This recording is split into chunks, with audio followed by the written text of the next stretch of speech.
नमस्कार दोस्तों, मधुसूदन क्लासेस पे आपका हार्दिक स्वागत है। मैं हूं आपके साथ राहुल। सभी को राम राम, नमस्कार, जय हिंद, भारत माता की जय। देखो, आज का जैसे कि आप सभी को मालूम है कि जो हमारा टॉपिक स्टार्ट होने वाला है, उस टॉपिक का नाम है भारत की नदियाँ, जो कि भारत की नदियों से संबंधित होता है। कहते हैं कि ये टॉपिक एक ऐसा टॉपिक है जिसमें हमें कम से कम हर एग्जाम में 1 या 2 नंबर हमेशा 100% मिलने की संभावना होती है।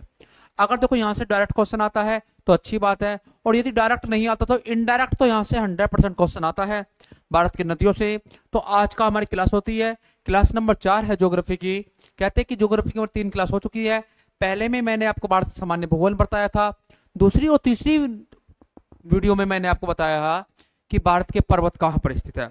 तो उन्हीं पर्वतों से निकलने वाली कुछ नदियों की बात करेंगे। तो अपनी क्लास को स्टार्ट करते हैं, लेकिन स्टार्ट करने से पहले आपको बता दिया जाता है कि हमें जो हम पढ़ रहे हैं, हम पूरा वर्ल्ड नहीं पढ़ रहे, हम पूरे वर्ल्ड के एक कोने में हमारा जो सुरक्षित भारत है, इस भारत की बातें हम पढ़ रहे हैं। तो हम केवल और केवल अभी इस भारत की नदियों के बारे में कर रहे हैं। तो पूरे वर्ल्ड की हम नदियां नहीं पढ़ रहे हैं, केवल भारत की नदियां कर रहे हैं। कहते हैं कि भारत की जो नदियां हैं उनके कुछ टाइप बंटवारा किया गया। जैसे देखो, सबसे पहले पढ़ते हैं जल विभाजक रेखा कौन सी होती है। देखो, एक ऐसा उच्च भूमि, मध्य उच्च भूमि का क्षेत्र जो दो नदियों का अपवाह क्षेत्र को अलग अलग करता है, उसे बोलते हैं जल विभाजक क्षेत्र। कैसे समझने का प्रयास कर। देखो, हमारा जो भारत है जिसे बोलते हैं प्रायद्वीप भारत। प्रायद्वीप भारत में आप जानते हो कि अरावली पर्वत होता है। कौन सा पर्वत होता है? अरावली। तो अरावली पर्वत जो है एक जल विभाजक रेखा है। इसके इधर बहने वाली नदी लूनी नदी होती है, और इसके इधर बहने वाली नदियों का सभी प्रकार का जो गंगा क्षेत्र होता है, गंगा या यमुना की सहायक नदियां होती है। तो यह एक मध्य उच्च भूमि का क्षेत्र होता है, थोड़ा सा ऊपर होता है, जो दो नदियों का अपवाह क्षेत्र को अलग अलग करता है। तो इसी प्रकार की कुछ होती है अनुवर्ती नदियां। वे नदियां जो सामान्य दिशा की ढालों में बहती है, जैसे हमारे भारत में गोदावरी है, हमारे भारत के अंदर कृष्णा है, हमारे भारत के अंदर कावेरी नदी है, महानदी है, ब्रह्मणी नदी है, वैतरणी नदी है। इसी प्रकार की जो नदियां होती है, आदि नदियां, जो इसी प्रकार की नदियां होती है, ये जो सामान्य ढाल होता है उसी की दिशा में बहने वाली नदियों को बोलते हैं अनुवर्ती नदी। तो कई बार पूछा गया है कि भारत में अनुवर्ती नदियां कौन सी होती है। आगे बात करें तो भारत की कुछ होती है कौन सी परवर्ती नदी है। वे नदियां जो मुख्यतः अनुवर्ती धारा से समकोण पर मिलती है, मतलब एक नदी जा रही है डायरेक्ट यहाँ पे आके 90 डिग्री कोण में मिल जाएगी, यहाँ पर मिल जाएगी। जैसे यमुना में मिलने वाली चंबल नदी, सिंध नदी के बेतवा नदी, सोन नदी, इस प्रकार की जो नदियां होती है इन्हें परवर्ती नदियां बोलते हैं। क्या बोलते हैं? परवर्ती नदी। एक होती है पूर्ववर्ती नदी। देखो, दोनों में नाम में ध्यान से देख लेना, ये परवर्ती है और ये पूर्ववर्ती है। पूर्ववर्ती नदी वे नदियां जो हिमालय के निर्माण से भी पहले से बहती हो और हिमालय को काटकर प्रवेश करती हो। जैसे समझना, हिमालय के निर्माण से पहले बहती है सिंधु नदी। सिंधु नदी हिमालय के निर्माण से पहले से बह रही थी, बस हिमालय को काट काट के वो आती, गाढ़ बनाती। जैसे ब्रह्मपुत्र नदी, तो सिंधु नदी होगी, ब्रह्मपुत्र नदी होगी, या सतलज रिवर हो गई। ये सब नदी जो होती है ये ब्रह्म हिमालय के निर्माण से पहले से बह रही है। तो ऐसी नदियों को हम पूर्ववर्ती नदियां बोलते हैं। एक होती है पूर्ववाहित नदी। वे नदियां जो स्थलखंडों के ढाल का अनुसरण नहीं करती, जो हमेशा स्थलखंड कह रहा है कि इधर को बहे और ये उल्टी चलती है, ऐसी नदी को बोलते हैं हम पूर्ववर्ती नदी। जैसे भारत के अंदर स्वर्ण रेखा नदी है, ये पूर्ववर्ती नदी है। चंबल नदी है, बनास नदी है, छिप्रा नदी है। ये सभी नदी जो है, जो इनका ढाल होता है उस ढाल ना चल के उसके अपोजिट चलती है, उसके अपोजिट चलती है। तो ऐसी नदियों को हम बोलते हैं पूर्ववर्ती नदी। तो आज जो हम नदियों का टॉपिक पढ़ने वाले हैं उसमें सबसे पहले पढ़ेंगे आज हम सिंधु नदी तंत्र। कौन सा वाला? सिंधु नदी। देखो ध्यान से समझते हैं। अब हमारी क्लास स्टार्ट होती है, तो आप बैठ जाइए पेन कॉपी लेके और अच्छे समझिए। देखो, जो आज हमारा टॉपिक है, महत्वपूर्ण टॉपिक है, सिंधु नदी तंत्र। देखो, सिंधु नदी का अपना एक सिस्टम है। सुनना, सिंधु नदी का अपना एक सिस्टम है। सिंधु नदी एक सिस्टम पे काम करती है, उस सिस्टम को आज हम पढ़ने जा रहे हैं। देखो, पहले समझते हैं, सिंधु नदी तंत्र को पढ़ने से पहले हमें थोड़ा सा भारत का मैप को अच्छे से समझना होगा। देखो, यदि मैं भारत की बात करता हूं तो हम देखते हैं कि भारत का मैप समथिंग इस प्रकार से हम ड्रॉ करने की कोशिश करते हैं। ठीक है, हाँ, वेरी गुड। इस प्रकार से हम भारत के मैप को ड्रॉ कर रहे हैं। तो आपको पता है ये जम्मू कश्मीर है, ये हिमाचल है, ये पंजाब है, ये उत्तराखंड है, ये हरियाणा है। कहते हैं कि भारत के इधर में एक पर्वत है जिस पर्वत का नाम है कैलाश मानसरोवर पर्वत। और कैलाश मानसरोवर पर्वत पर यहां पर एक ग्लेशियर है जिस ग्लेशियर का नाम है चेमा युंगडुंग ग्लेशियर। कौन सा ग्लेशियर है? चेमा युंगडुंग ग्लेशियर। और जो चेमा युंगडुंग ग्लेशियर है वहां पर ही एक ग्लेशियर रोक है और है बोखरचो हिमनद। कहते हैं कि बोखरचो हिमनद से एक नदी का उद्गम होता है जिस नदी का नाम है सिंधु। और वो नदी यहां से निकलते हुए कहते हैं कि भारत में आती है और भारत से फिर ये नदी पाकिस्तान जाती है और पाकिस्तान में सिंध प्रांत में घूमते हुए यहाँ एक शहर पड़ता है जिसका नाम है कराची। कराची शहर के निकट ये नदी अरब सागर में गिर जाती है। कहां गिर जाती है? अरब सागर में। तो एक क्वेश्चन आता है कि सिंधु नदी का उद्गम कहां से होता है? तो सिंधु नदी का उद्गम तिब्बत में स्थित बोखरचो हिमनद या चेमा युंगडुंग ग्लेशियर के पास से क्या होता है।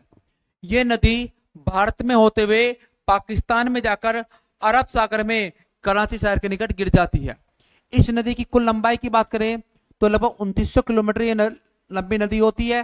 लेकिन कहते हैं कि इस नदी में जो पानी आता है वो बहुत सारी सहायक नदियों द्वारा आता है। जैसे कहते हैं एग्जाम्पल के लिए कि सिंधु में मिलने वाली कुछ खास नदियों के नाम यदि हमसे पूछता है और खासकर राइट साइड से, तो लेफ्ट साइड से कर लेते पहले बात। देखो यहाँ पे जम्मू कश्मीर में शेषनाग से एक नदी का उद्गम होता है, वो जाती है। दूसरा चंद्रभागा से फिर नदी का उद्गम होता है।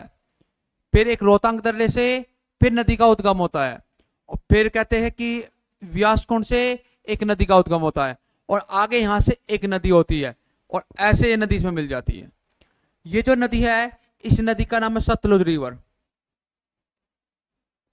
इसमें जो फेमस नदी है जो हमें रखना होगा वो है चंद्रभागा दर्रे से निकलने वाली चेनाब नदी।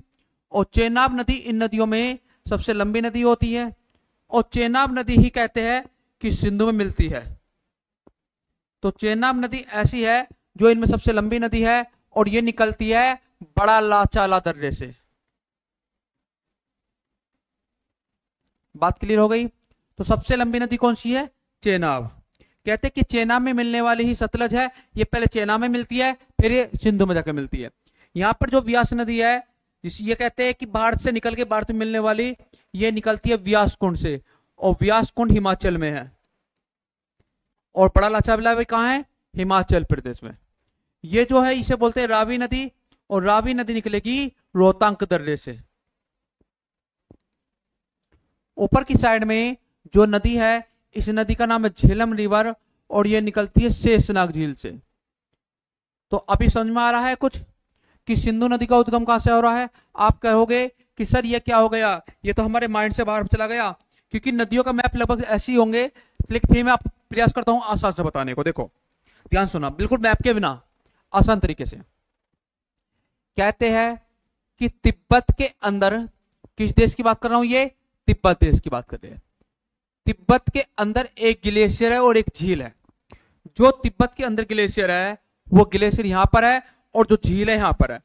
उस झील का नाम है राखचताल झील। राखचताल झील। बात क्लियर हो गई? ये क्या चीज है? ये है कैलाश पर्वत। कौन सा पर्वत है? कैलाश पर्वत। और कैलाश पर्वत है कहां? तिब्बत में। बात क्लियर हो गई? कैलाश पर्वत कहां है? तिब्बत में। जो कैलाश पर्वत तिब्बत में है उसमें एक झील है राखचताल झील। ऊपर की साइड में एक ग्लेशियर है जिसका नाम है बोखरचो हिमनद। ठीक है, बोखरचो हिमनद है। और ये ग्लेशियर किस ग्लेशियर के पास में है? जो इसके पास में ग्लेशियर है उसका नाम है चेमा युंगडुंग ग्लेशियर। बात क्लियर? कहते हैं कि चेमा युंगडुंग से एक नदी निकलती है बिल्कुल सीधी, भारत में गई, फिर पाकिस्तान में जाके ये अरब सागर में गिर जाती है। बात क्लियर हो गई? फिर कहते हैं कि इसी प्रकार से जो राखचताल झील है वहां से भी एक नदी निकलती है और सीधे जाती है, वो भी पाकिस्तान में ही चली जाती है। लेकिन इसमें ही रोक देंगे। जो नीचे वाली नदी है जो राखचताल झील से निकल रही है, इस नदी का नाम है सतलुज रिवर। और जो कहते हैं कि बोकारो हिमनद से निकल रही है, इस नदी का नाम है सिंधु नदी। क्या नाम है? सिंधु नदी। तो क्वेश्चन आता है कि भारत में जो है जम्मू कश्मीर वाले क्षेत्र में मोस्टली चीन से 2 नदी आती है, एक सिंधु और एक सतलज। अब इसके बीच में आते हैं। देखो बीच में आने पे हमें आना पड़ता है यहाँ पर एक जगह पड़ती है, यहाँ पर ये हिमाचल प्रदेश राज्य है, यहाँ पर जगह है व्यास कुंड। कौन सा है? व्यास कुंड। ये हिमाचल प्रदेश स्टेट है और यहाँ पे कहते हैं कि हिमाचल में व्यास कुंड के जस्ट पास में यहाँ पर है रोहतांग दर्रा, ये भी हिमाचल प्रदेश में है। रोहतांग दर्रे के जस्ट नॉर्थ में पड़ता है यहाँ पर बड़ा लाचाला दर्रा, ये भी हिमाचल प्रदेश में है। ये भी कहाँ है? हिमाचल प्रदेश। और इसके ऊपर पड़ता है शेषनाग झील, ये जम्मू कश्मीर में है। शेषनाग झील कहाँ है? जम्मू एंड कश्मीर। और ये तीनों कहाँ है? हिमाचल प्रदेश, हिमाचल प्रदेश, हिमाचल प्रदेश। आप समझते, देखो ध्यान से। कहते हैं कि जो बड़ा लाचारा दर्रा है वहां से एक नदी का उद्गम होता है, जो यहां से, और वो नदी बहुत लंबी नदी है, ऐसे घूमते घूमते घूमते घूमते घूमते वो जाके सिंधु में मिल जाती है। जहां ये सिंधु में मिलती है, इस जगह का नाम होता है मिठनकोट, जो कि पाकिस्तान में पड़ता है। ठीक है। और इसी मिठनकोट में कहते हैं कि ये जो नदी है, जो सतलज जाके गिरी है, वो इसमें गिर जाती है। सतलज नदी जो मिलती है वो किसमें मिलती है? इसी नदी में मिलती है, और इसी नदी का नाम है चेनाब रिवर। बात क्लियर हो गई। इसमें सबसे महत्वपूर्ण चेनाब होती है, जिसे अस्कनी बोलते हैं, उसकी बात करते हैं। फिर कहते हैं कि ऊपर की साइड से रोहतांग दर्रे से, शेषनाग से एक रवि नदी निकल के वो भी चेनाब में मिल जाती है पाकिस्तान में। इस नदी का नाम होता है झेलम रिवर। बात क्लियर हो गई, आसानी से मैं समझ में आ रहा है। रोहतांग से निकलने वाली रावी नदी भी चेनाब में मिल जाती है। कहां मिल जाती है? चेनाब में। तो ये नदी होगी रावी नदी। नीचे कहते हैं कि व्यास कुंड से निकलकर व्यास नदी तो सतलज में मिल जाती है। यहाँ पे एक बैराज बने हुए, हरिका बैराज, जहां से इंदिरा गांधी नहर निकलती है, तो ये नदी होगी व्यास नदी। तो सिंधु नदी में लेफ्ट साइड से मिलने वाली 5 नदी हो चुकी है, सतलज, व्यास, रावी, चेनाब और झेलम। याद रहेगा। तो सिंधु नदी में राइट साइड से मिलने वाली, लेफ्ट साइड से मिलने वाली नदियों के नाम बताइए, और राइट साइड से मैं बताऊंगा आपको। तो अभी समझ में आया आपको अच्छे से? इस वाले मैप को देखो ध्यान से। ये ज्यादा खिचड़ी हो जाती है क्योंकि भारत का मैप भी होता है इसमें, लेकिन यहाँ हमारे पास जगह काफी होती है, तो हमने ये बना लिया है। अब कहते हैं कि इसमें मिलने वाली जो सिंधु नदी है, उसमें कुछ नदी ऊपर से मिलती है। सबसे पहले यहां से एक नदी आके मिलती है, जिसका नाम है नुब्रा रिवर, जो सियाचिन ग्लेशियर से आती है। फिर इसमें मिलने वाली एक नदी होती है सियोक नदी। हाँ जी। फिर इसमें नदी आती है पीओके से बहने वाली एकमात्र नदी गिलगिट रिवर। फिर एक नदी काबुल से आने वाली होती है, इसमें काबुल रिवर। फिर सुलेमान पहाड़ियों से एक आने वाली होती है कुर्रम रिवर, और फिर इधर से आने वाली होती है एक गोमल नदी। तो ये हमारे सिंधु नदी का एक पूरा सिस्टम है, और इस सिस्टम के बारे में हमें 1 बाय 1 टॉपिक पढ़ना है। तो समझ में आया? तो मुझे क्वेश्चन मेरे साथ बोलिए, कुछ क्वेश्चन ध्यान से देखो। सिंधु नदी का उद्गम बोकारो हिमनद से होता है। कहते हैं कि सतलज नदी का उद्गम राखसताल झील से होता है। कौन सी ताल झील से भाई? राखसताल झील से। झेलम नदी का उद्गम शेषनाग से होता है। चेनाब नदी का उद्गम बड़ा लाचाले दर्रे से होता है। रावी नदी का उद्गम रोहतांग दर्रे से होता है। व्यास नदी का उद्गम व्यास कुंड से होता है। ये सारी नदियों में सबसे लंबी नदी जो होती है वो चेनाब होती है। कौन सी होती है? चेनाब होती है। कहते हैं कि ये रावी भी चेनाब में मिलेगी, झेलम भी चेनाब में मिलेगी, और सतलज भी पाकिस्तान में जाके चेनाब में ही मिलती है। तो इनमें सबसे फेमस नदी हो गई चेनाब, और सबसे बड़ी कौन सी है? सिंधु नदी। तो सिंधु नदी के अब मैं आपको पॉइंट टू पॉइंट बातें लिखवाऊंगा, जो आपको बड़े से अच्छे से नोट करनी है। तो ये बात समझ में आई? तो इसका स्क्रीनशॉट लीजिए, लीजिए तो स्पीड से। चलो स्टार्ट करते हैं आगे। देखो मैं ऊपर कर लेता हूं इसको ताकि आप लोगों को अच्छे समझ में आए। देखो मैं पूरी कंप्लीटली बात बताऊंगा हर नदी के बारे में। कहते हैं कि पाकिस्तान जो चीन है उसमें एक ग्लेशियर से निकलकर ये हमारे जम्मू कश्मीर में आते हुए लद्दाख होते हुए पाकिस्तान होते हुए ये नदी यहां जाकर अरब सागर में गिर जाती है। इस नदी का नाम सिंधु नदी होता है। तो एक क्वेश्चन आता है सिंधु नदी के बारे में, एक नहीं आते लाखों क्वेश्चन आते हैं, लेकिन हमें कुछ क्वेश्चनों को बड़े ध्यान से पढ़ना है। देखो हमें पढ़ना है सिंधु नदी तंत्र के बारे में, तो हम अभी बात करेंगे केवल सिंधु नदी की। देखो हर नदी का एक उद्गम स्थल होता है। उद्गम मतलब कि वह नदी कहां से निकलती है और कहां से नहीं निकलती। ये तो हर नदी का उद्गम स्थल के बारे में आपको पता होना ही चाहिए। तो हम कहते हैं कि इस नदी का जो उद्गम है वो होता है बोखर-चू हिमनद से। और आप पूछने लग जाओ कि बोखर-चू हिमनद कहां है, तो यह है शेरमुख में, और शेरमुख कहां है, तो यह है तिब्बत के पर्वत पे। कभी कभी इस ग्लेशियर को कई बुकों में दिया हुआ है कि यह सिंखान खां जलधारा का रूप है। जलधारा से ये निकलती है। कभी कभी बोलते हैं कि यह नदी का उद्गम चेमा युंगडुंग ग्लेशियर के पास से होता है। ग्लेशियर के पास से होता है। कौन सी नदी बात करने हैं हम? सिंधु नदी। वेरी गुड, ध्यान से, बहुत अच्छा पढ़ रहे हो आप, उम्मीद। अब इस दूसरा आता है कि इस नदी की लंबाई कितनी है। तो हम बोलते हैं कि इस नदी की लंबाई जो है वो 2880 किलोमीटर के समथिंग होती है। लेकिन यदि क्वेश्चन आए कि भारत में ये नदी कितनी बहती है, तो भारत में 1114 किलोमीटर इस नदी को बहती है। बात क्लियर है? कौन सी नदी? चेनाब नदी। आगे बोलते हैं कि इस नदी का मुहाना जो माउथ है वो कहां पर है, मतलब ये नदी कहां गिरती है। तो आपको दिख रहा है कि यहां से निकल रही है कैलाश पर्वत से और यहां गिर रही है। तो बोलते हैं कराची के निकट अरब सागर में। कराची के निकट अरब सागर में नदी गिरती है। अरब सागर में, याद रहेगा। तो ये नदी कहां गिरती है? कराची के निकट अरब सागर में नदी का, हाँ जी, ये नदी गिरती है। Very good. और बताइए कुछ आगे। हाँ, इसकी हाइट आपको पता लग चुकी है। देखो आप ध्यान सुनना, जम्मू कश्मीर में मैंने आपको 3 पर्वत पढ़ाए थे। एक था काराकोरम, दूसरा लद्दाख और तीसरा जास्कर। तो ये नदी लद्दाख और जास्कर के बीच बहती है, यही पूछता है। देखो सुना, एक इंपॉर्टेंट पॉइंट बन सकता है कि यह नदी लद्दाख व जास्कर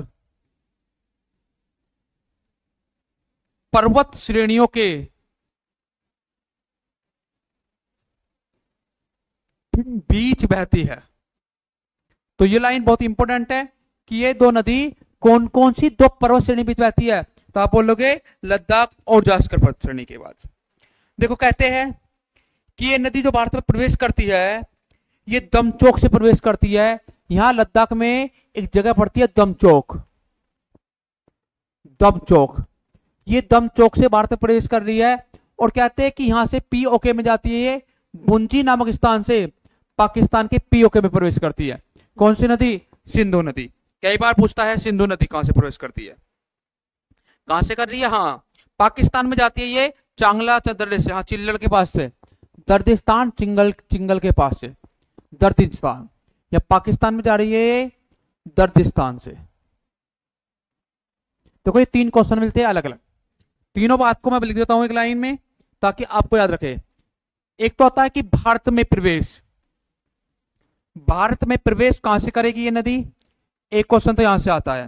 दूसरा आता है पीओके, पाकिस्तान ऑक्युपाइड कश्मीर में प्रवेश कहां से करेगी ये नदी?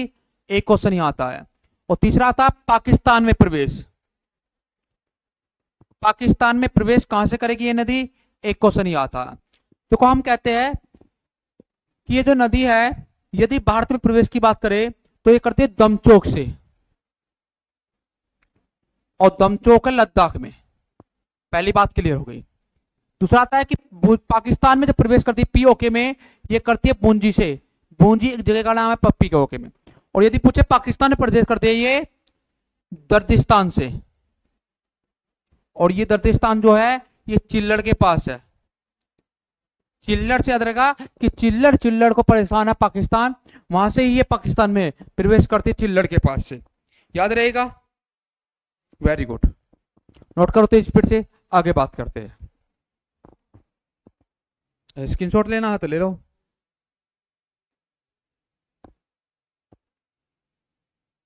देखो ये क्लियर। अब इसी नदी की बात करते हैं, सिंधु नदी के बारे में। कहते हैं कि यही नदी है सिंधु नदी जो जा रही है। इसके बारे में एक पॉइंट और आता है सिंधु नदी के बारे में जो आपको बड़ा ही इंपॉर्टेंट है, और कभी नहीं भूलना कि ये गड्ढे का निर्माण करती है। तो आता है, हाँ पुंजी में जो बनाता है वो तो बनाती है, लेकिन कहते हैं कि इस नदी के ऊपर एक परियोजना है लद्दाख में, निमोमो बारो बात परियोजना। कौन सी बताई थी मैंने परियोजना, कौन सी है इस पे, प्रोजेक्ट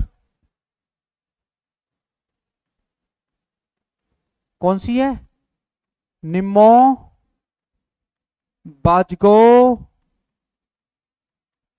परियोजना। तो इस नदी पे बनाया गया ये प्रोजेक्ट बड़ा इंपॉर्टेंट है। कहां है ये, लेह जिले में, और लेह जिला कहां है, लद्दाख में। वेरी गुड सोनम वांगचू, वाह क्या बात है भाई। ठीक है, आगे बोलते हैं कि इसकी सहायक नदी कौन कौन सी है।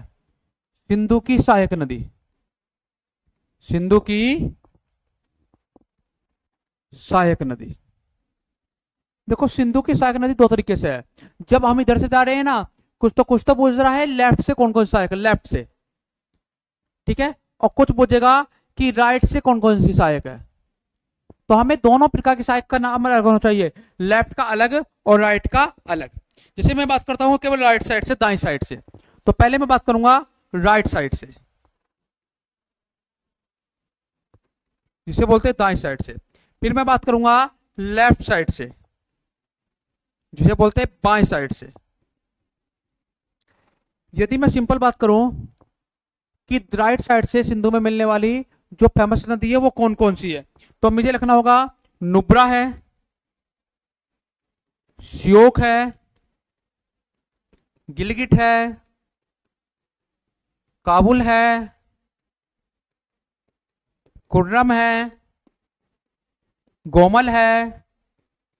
ये सिंधु में मिलने वाली लेफ्ट साइड से प्रमुख नदी है। Very good. और यदि मैं बाएं तरफ की बात करूं तो आप याद है, और आपको मोस्टली याद भी होंगे क्योंकि यहां से क्वेश्चन बहुत ज्यादा आता है। क्योंकि इनमें जो नदियां है उसमें है झेलम पहले, चेनाब, रावी, व्यास, सतलुज। बात क्लियर हो गई, ये बात कर लेते हैं। ठीक है, सिंधु नदी में यहां से क्वेश्चन, उम्मीद है कि यहां से क्वेश्चन 100% आता ही आता है और फंसेगा ही पेपर में जी। हाँ जी सही है, बात है बिल्कुल। आगे पढ़ेंगे अब एक नदी के बारे में। कौन सी नदी पढ़ेंगे बेटा, अब आप बताओ सिंधु की कौन सी आगे नदी पढ़ेंगे, स्क्रीनशॉट लीजिए। देखो, हाँ जी देखो, देखते हैं। हमने पढ़ा था कि सिंधु नदी तंत्रीय है, अभी हमने सिंधु नदी पढ़ी है, तो सिंधु नदी के जस्ट लास्ट में आएगी आप दूसरे नंबर पे झेलम। अब झेलम पढ़ेंगे, फिर चेनाब, फिर रावी, फिर व्यास, फिर सतलज, और उसके बाद छोटी छोटी नदी को एक एक लाइन में खत्मा कर देंगे आराम से। तो हम बात करेंगे झेलम नदी की। कौन सी नदी की, झेलम नदी की। देखते हैं, देखो ध्यान से। हाँ जी, झेलम नदी की बात करते हैं। देखो हर नदी के बारे में समझाऊंगा आपको। देखो यहाँ पे कौन सा पर्वत है, कैलाश मानसरोवर पर्वत। यहां से निकलने वाली नदी सिंधु नदी। पाकिस्तान में कहां से जा रही है, भारत में दमचौक से, पाकिस्तान में ये पीओके में बुंजी से, पूरे पाकिस्तान में दर्दिस्तान से, अरब सागर में कराची से। भारत के अंदर 1114 किलोमीटर, कुल लंबाई 2880 किलोमीटर। बात करिए, ऊपर पर्वत लद्दाख, नीचे पर्वत जास्कर पर्वत। कौन सी परियोजना, निमोम्बो बाजो परियोजना, ले लद्दाख में यहां एक डैमो निमोम्बो बाजो परियोजना। ठीक है, देखो अब इसमें मिलने वाली दक्षिण जो क्षेत्र है, यहां से कहते हैं कि जम्मू कश्मीर से एक नदी का उद्गम होता है और वो ऐसे बहती है। थोड़ी सी समांतर है, लेकिन वो बाउंड्री बनाती है, पहले ऐसे जाती है फिर ऐसे बाउंड्री बनाती है। देखो कैसे, ध्यान से देखो, ये तो नदी हो गई सिंधु, वो निकलेगी और पहले ऐसे थोड़ी सी बाउंड्री बनाएगी भारत पाकिस्तान की, और फिर ऐसे चली जाएगी। तो इसी नदी का नाम है जिसे बोलते हैं आप झेलम। Very good. अब जो झेलम नदी है इसका प्राचीन नाम है वितस्ता रिवर। वितस्ता को ही हाइडेस्पीज रिवर बोलते हैं। क्लियर हो गया? बात करते हैं, आगे समझते हैं। देखो ध्यान से, बड़ी बात कि झेलम नदी का उद्गम स्थल क्या है, मतलब झेलम नदी कहां से निकलती है। तो देखो ध्यान रखना, एक मैंने पहाड़ी बताई थी आपको, पीर पंजाल, पहाड़ी में स्थित शेषनाग के निकट, शेषनाग के निकट वेरीनाग झील से, ठीक है। और वेरीनाग झील है प्रेजेंट टाइम में कहां पर है ये, जम्मू कश्मीर में। Very good, Jammu Kashmir. मैं सोच रहा था तो तुम्हें लगता है बताओगे, तुमने बिल्कुल सही बताया है। आगे बात करते हैं कि इस नदी की हाइट कितनी है, लंबाई। तो इंपॉर्टेंट है, 725 किलोमीटर बस ये नदी है, तो छोटी नदी हो गई, कोई बड़ी बात नहीं है। देखो आगे कहते हैं कि इस नदी के किनारे यहां पर एक शहर है श्रीनगर। तो पेपर में भी क्वेश्चन आता है कि श्रीनगर किस नदी के किनारे है, तो आप बोलोगे झेलम नदी के किनारे है। कहां पर है, झेलम नदी के। Very good. देखो अब आगे कहते हैं, जो इंपॉर्टेंट बात है कि ये नदी थोड़ी सी सीमा बनाती है। सीमा, सीमा किसकी? हाँ, सीमा सचिन की बात नहीं, सीमा कहते हैं कि भारत और पाकिस्तान की सीमा बनाते हैं। तो बोलते हैं कि मुजफ्फराबाद से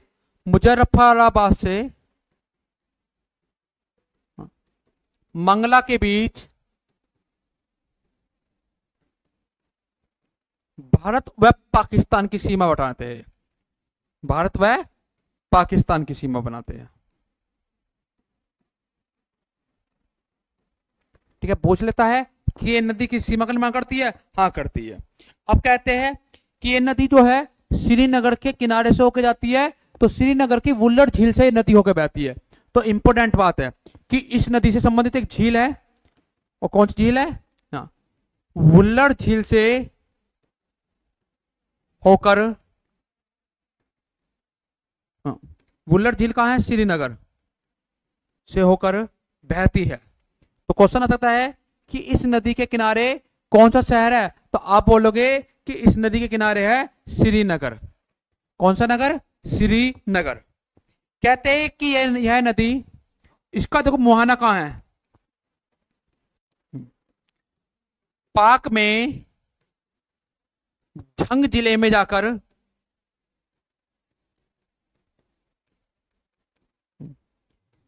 चेनाब में मिल जाती है, चेनाब में मिल जाती है।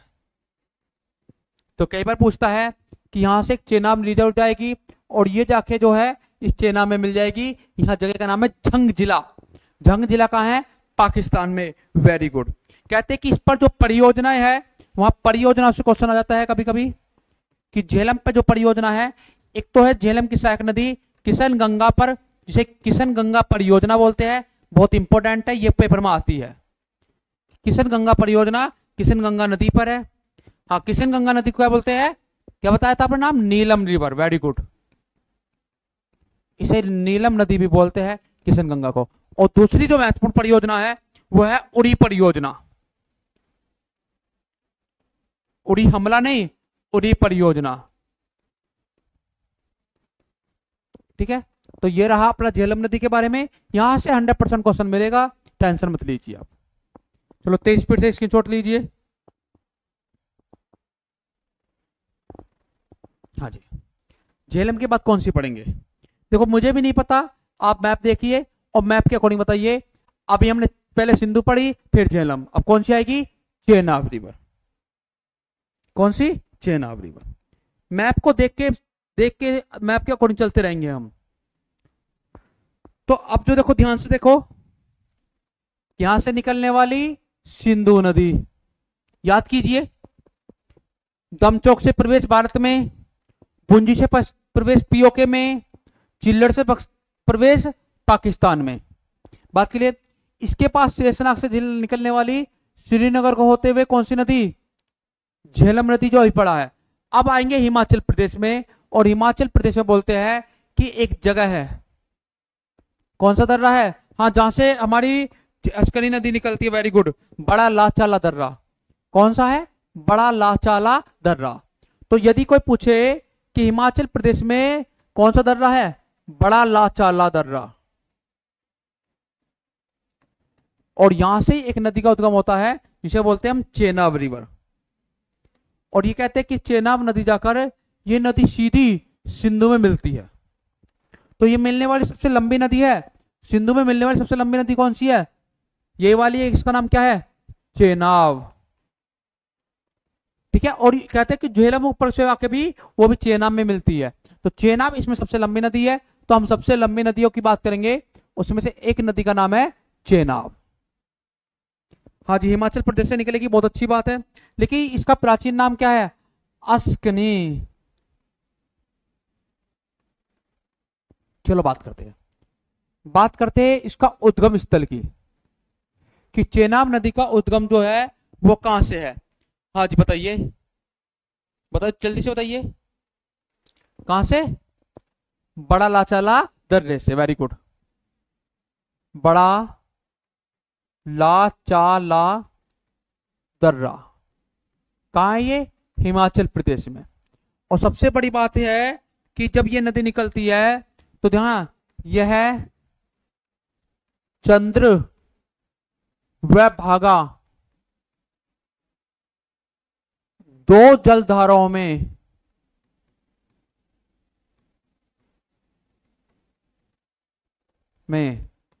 निकलती है। और जब ये दो जलधाराएं चंद्र और भागा मिल जाती है, तब बनती है हमारी चेनाब रिवर। कौन सी रिवर, चेनाब रिवर। जो दो जलधाराएं मिल जाती है, कहां मिलते हैं ये, कैलाऊं के निकट टेड्डी गांव पड़ता, टेड्डी मिट्टी नदी आके टेड्डी गांव के पास मिल गई, और वहां से बन गई हमारी कौन सी, चेनाब नदी। कहते हैं कि इसे नदी को चंद्रभागा के नाम से निकलते हैं, तो इसका एक उपनाम पड़ जाता है, उपनाम है इसका चंद्रभागा रिवर, चंद्रभागा। ठीक है, चंद्रभागा रिवर जो है इसका उपनाम है, बहुत इंपॉर्टेंट बात ही। कहते हैं कि इसकी लंबाई की बात करें तो लंबाई पड़ेगी 960 किलोमीटर। कितनी लंबाई है इस नदी की, 960 किलोमीटर, बहुत ही महत्वपूर्ण है। हाँ जी, और बताइए। अच्छा, मुहाने की बात करें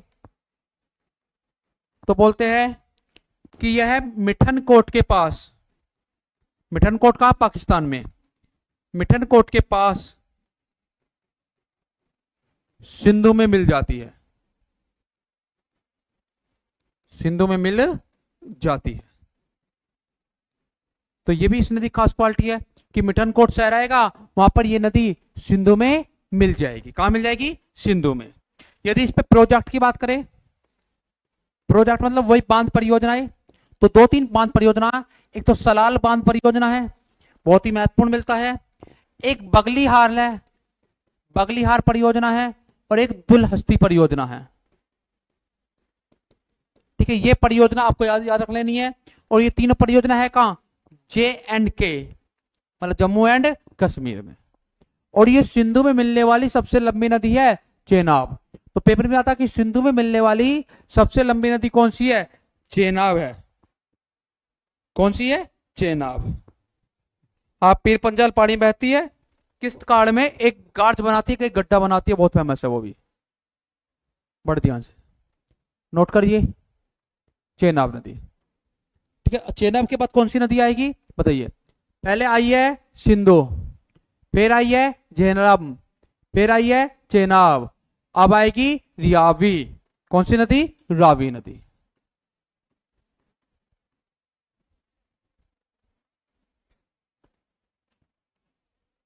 देखो, अब पूछता है कि रावी नदी का जो उद्गम स्थल है वो क्या है, क्या नाम है इसका, पहले प्राचीन नाम बताइए। परसनी रिवर। अब बात करते हैं इस नदी के उद्गम स्थल की।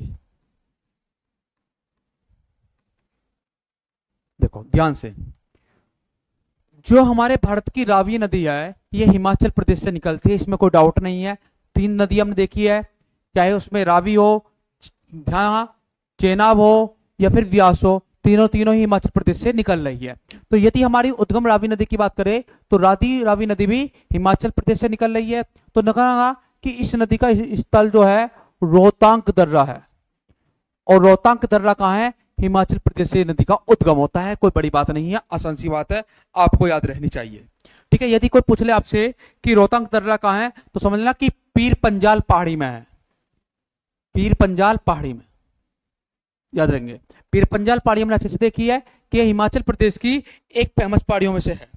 यदि बात करें कि इस लंबी नदी की लंबाई कितनी है, तो इसकी लंबाई ज्यादा नहीं है, 720 किलोमीटर मात्र इसकी लंबाई है, जो कि बहुत आसान है हमें याद रखनी, कोई बड़ी बात नहीं है। आगे पूछते हैं कि इस नदी का मुहाना कहाँ है। मुहाना मतलब कि यह नदी कहां पर मिलती है, तो आपको पता है कि यह नदी जो है झांग जिले में जाकर सिंधु सरयू के पास मिल जाती है। तो जाना बोल सकते हैं कि झांग जिले में सराय के पास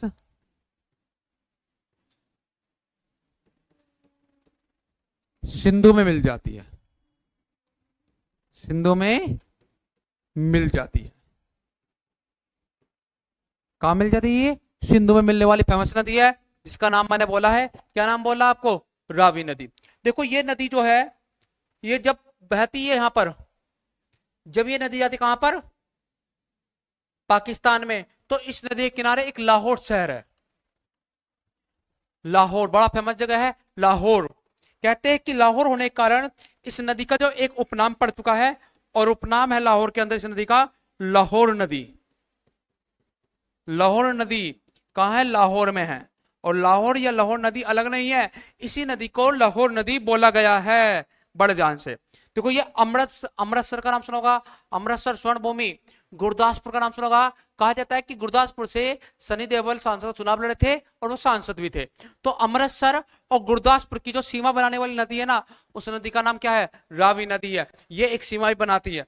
सीमा किसकी बना रही है बताइए, अमृतसर व गुरदासपुर की। ठीक है, और दोनों ही पंजाब में है। ये कहां पर है, पंजाब में। अमृतसर या गुरदासपुर कहां है, पंजाब में। अब इस पे प्रोजेक्ट की बात करें कि इस पे कौन कौन से बांध है जो हमसे पेपर में पूछता है, तो इस पर एक है चमेरा बांध, और एक है इस पे थीन बांध। चमेरा बांध और थीन बांध, हाँ जी, ये हिमाचल प्रदेश में है और ये पंजाब में है। Very good. ठीक है, तो अच्छे से नोट कीजिए, रावी नदी के बाद, रावी के बाद कौन सी नदी पड़ेगी अगली, व्यास नदी। कौन सी, व्यास नदी बात करेंगे। चलो देखो, अब एक बार रिवीजन कर लेते हैं, फिर चलेंगे। पहले निकलने वाली सिंधु नदी, फिर निकलने वाली यहां से चेनाब नदी, सिंधु मिलती है। ऊपर से कहते हैं कि झेलम नदी चेनाब में आके मिली, रावी नदी भी चेनाब में जाके मिली, कोई दिक्कत नहीं है। अब नदी आई है जो तो अगली है, उसे बोलते हैं व्यास नदी। व्यास नदी, व्यास नदी का प्राचीन नाम है विपाशा। क्या नाम है, विपाशा। उद्गम स्थल कई बार पूछता है कि व्यास नदी का उद्गम पूछेगा आपको, इसका मुहाना पूछेगा आपसे। ठीक है, तो बहुत इंपॉर्टेंट 2 पॉइंट पहले लिखते हैं हम। पहले बात करते हैं कि इस नदी का जो उद्गम है व्यास नदी का, याद रहेगा व्यास से, उसे बोलते हैं व्यास कुंड। और व्यास कुंड है हिमाचल प्रदेश में। व्यास कुंड कहां है, हिमाचल प्रदेश में। वेरी गुड, हाँ जी, कहां पर है, रोहतांग दर्रे के पास में। वेरी गुड, हाँ जी, रोहतांग दर्रा, वेरी गुड, हाँ जी। ठीक है, और यदि इसका मुहाना पूछे कौन सी नदी का, व्यास नदी का यदि आपसे मुहाना पूछे तो आपको बताना है कहाँ है, जल्दी से बताइए। मैंने बताया था आपको कहां पर, हरिके बैराज में। हरिके बैराज में सतलज में मिल जाती है। Very good. ठीक है, इसकी नदी की लंबाई कितनी है, 470 किलोमीटर। Very good. ये कहां से बहती है, कहते हैं कि कुल्लू मनाली जो पड़ता है ना, कुल्लू से प्रभावित होती है, प्रवाहित होती है। ये भी इंपॉर्टेंट है कि ये नदी कुल्लू मनाली से होकर बहती है। और ये सिंधु की एकमात्र सहायक नदी है जो केवल भारत में प्रवेश बोलती है। इस पर जो बांध है, जो प्रोजेक्ट है, वो कौन सा है बताइए, पोंग। चलो मैं इंग्लिश में लिख देता हूं, पोंग बांध। ठीक है, इस पर एकमात्र परियोजना है पोंग बांध, जो कहां है, हिमाचल प्रदेश में है। कहां पर है, हिमाचल प्रदेश में है पोंग बांध। कौन सी नदी पर है, व्यास नदी पर। और व्यास नदी के लास्ट में आएगा, यहां से मिलने वाली लास्ट में बिल्कुल सतलज रिवर। कौन सी, सतलज नदी। तो बात कर लेते हैं सतलज। देखो ध्यान से एक बार और, मैं बार बार बता रहा हूं आपको ताकि याद हो जाए। सिंधु, नीचे सतलज, बीच में चेनाब,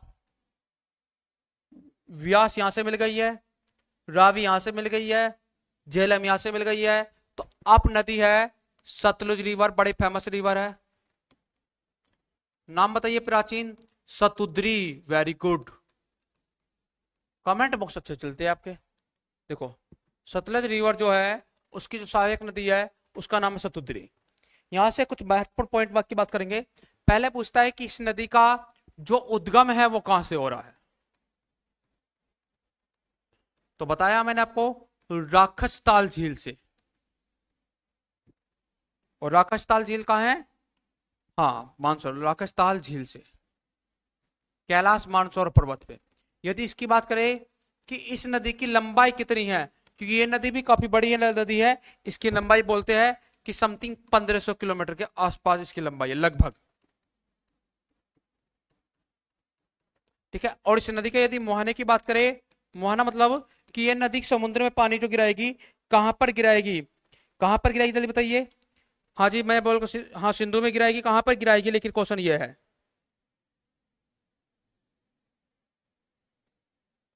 जल्दी से।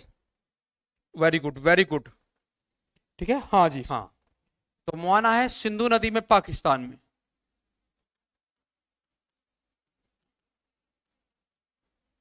लेकिन सिंधु नहीं आएगा बेटा, कहते हैं कि ये नदी जो अपना पानी देती है ना, वो देती है चेनाब नदी को। और चेनाब नदी क्या गिरती है, सिंधु नदी में। चेनाब गिरती है सिंधु नदी में। तो ये बात याद रखनी चाहिए आपको। कहते हैं कि इस नदी को, ये भारत में जो है, भारत में सिपकिल्ला दर्रे के द्वारा, सिपकिल्ला दर्रा हिमाचल प्रदेश में पड़ता है, सिपकिल्ला दर्रे से प्रवेश करती है। तो इंपॉर्टेंट बात है कि ये नदी सिपकिल्ला दर्रा जो पड़ रहा है, यहां पर दर्रा पड़ता है सिपकिल्ला दर्रा हिमाचल प्रदेश में, वहां से ये नदी प्रवेश करती है। बहुत इंपॉर्टेंट बात है, कभी मत भूल जाना। हाँ जी फिरोजपुर, वेरी गुड। चेना में, हाँ चेना में बदलती है, पंचनंद में आती है। अब इस नदी के प्रोजेक्ट की बात कर लेते हैं महत्वपूर्ण। देखो इसके जो प्रोजेक्ट है इंपॉर्टेंट, जो हमें याद रखना होगा, एक है भागड़ा नागल बांध परियोजना, जो गुरुत्वीय आकार में, जो गुरुत्वीय क्षमता में भारत का सबसे बड़ा बांध परियोजना है। हाँ जी, और कौन दूसरा कौन सा है, हाँ नाथपा, बेटा देता हूं, नाथ, अरे नाथपा बांध, ये पूछता है। और ये नदी दोनों है कहां पर है, ये हिमाचल प्रदेश में है। ये कहां है, हिमाचल प्रदेश एंड पंजाब की बॉर्डर पे है। Very good. ठीक है, तो ये सतलज नदी है। सतलज नदी के बारे में यदि आप और भी जानना चाहते हो, ठीक है, तो बड़े ज्यादा कुछ नहीं है, ये पंचनद बनाती है, इसका तिब्बत में नाम है लांगचेन खवाब। तो सिंधु तिब्बत से निकल रही है ना, तो वहां पे नाम है इसका लांगचेन खवाब। ये तिब्बती नाम है, और ये तिब्बती जो नाम है ये किसका है? ये सतलज का नाम है। किसका है? सतलज का। बड़े ध्यान से, ठीक है। तो अपना सिंधु नदी तंत्र कंप्लीट हुआ है, बहुत अच्छे से इसे तैयार कर लेना। कल पढ़ते हैं गंगा नदी तंत्र, और कोई डाउट हो तो कमेंट में बॉक्स में जरूर पूछना। धन्यवाद। जय हिंद, जय भारत।